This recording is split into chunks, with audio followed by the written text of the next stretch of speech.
Hello friend, welcome to my channel study for history और मैं हूं आपके साथ आदिल खान। दोस्तों, आज इस वीडियो में हम शिवाजी महाराज के पुत्र छत्रपति संभाजी के बारे में बात करेंगे। सबसे पहले मैं आपको शिवाजी महाराज की कुछ ऐसी इम्पोर्टेंट घटना बता दूं जो संभाजी से रिलेटेड है। संभाजी का जन्म जो है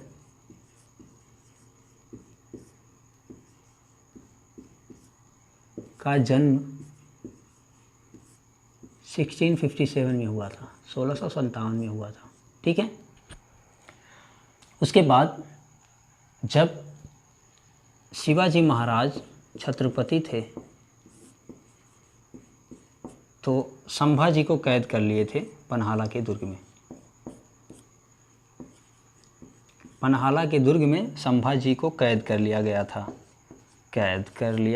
कहाँ पर? पन्हाला में, पन्हाला के किले में। ठीक है। उसके बाद जब 1680 में शिवाजी महाराज की मृत्यु हो गई शिवाजी महाराज की, तो एक तरफ तो संभाजी कैद थे, दूसरी तरफ मौका मिल गया किसको? संभाजी की दूसरी माँ सोयराबाई को। सोयराबाई ने राजा राम को क्या बना दिया? छत्रपति बना दिया। ठीक है। अब संभाजी ने क्या किया?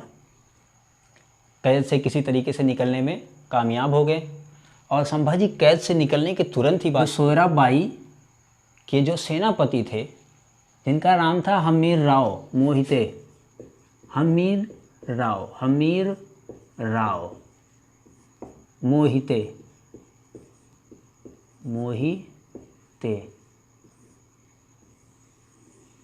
हमीर राव मोहितो को अपने पक्ष में कर लिया और सोयराबाई, राजाराम और अन्नाजी दत्तो, इन तीनों को क्या कर लिया? कैद करके जेल में डाल दिया। जब इन सब को संभाजी महाराज ने कैद करके जेल में डाल दिया तो संभाजी महाराज ने सबसे पहले क्या किया? अपना राज्याभिषेक किया रायगढ़ में 1680 ईस्वी में। उसके बाद दोस्तों, संभाजी महाराज जब सोयराबाई को कैद कर दिए तो दरबार में संभाजी की किरकिरी होने लगी। ठीक है। संभाजी महाराज के खिलाफ षड्यंत्र होने लगे। दरबार 2-3 गुटों में बट गया और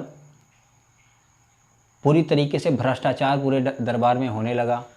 उसके बाद संभाजी महाराज ने जब देखा कि अब भ्रष्टाचार रुकने का नाम नहीं ले रहा है तो संभाजी महाराज ने सोयराबाई तथा इनके अन्य जो समर्थक थे, इनकी हत्या करवा दी। उसके बाद मराठा सरदार और भी ज़्यादा क्रोधित हो गए। फिर संभाजी महाराज ने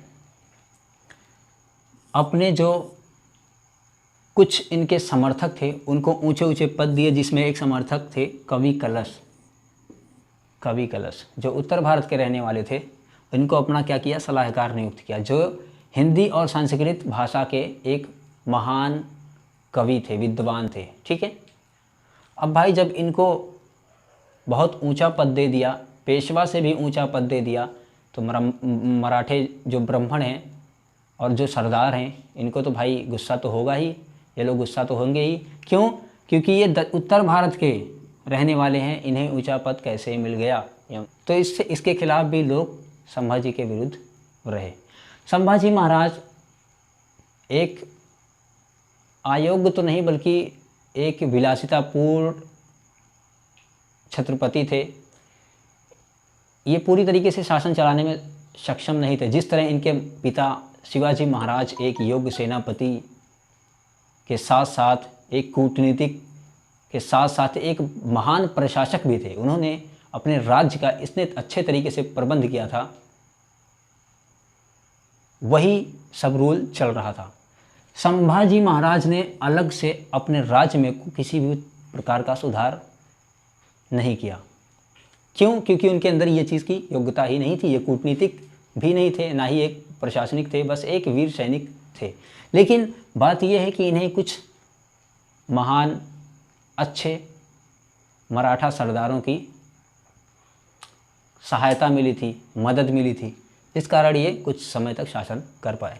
पूरी तरीके से इन्हें हम असफल ही कह सकते हैं। उसके बाद उनके संभाजी महाराज के टाइम की एक महत्वपूर्ण घटना ये थी कि अकबर द्वितीय जो औरंगजेब का पुत्र था, जो अपने पिता को गद्दी से हटाकर अपने आप को मुग़ल सम्राट का शासक बनाना चाहता था, वो 1681 में दक्षिण आया, संभाजी से मुलाकात किया और संभाजी से मीटिंग भी की।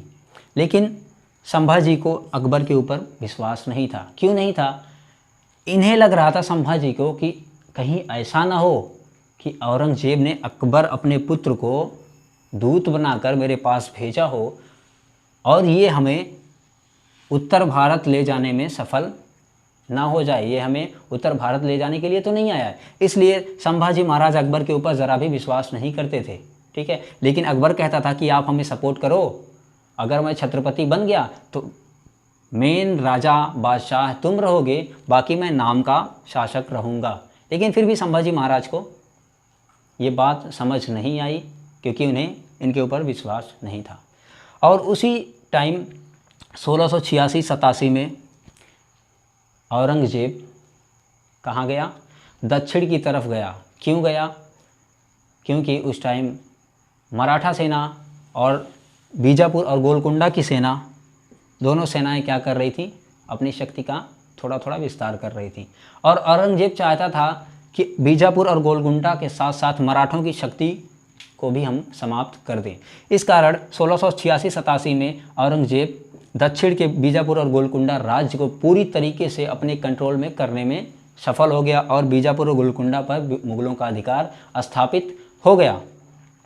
जब औरंगजेब को लगा कि अब अकबर संभाजी के साथ मिलकर हमारी गद्दी को छीनना चाहता है, हमें मारना चाहता है, तो इनको अपने राज्य का हिस्सा बनाकर संभाजी के ऊपर औरंगजेब टूट पड़ा, ठीक है।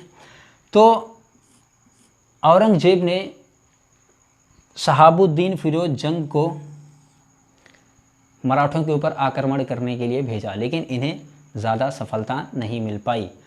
और उसके बाद 1687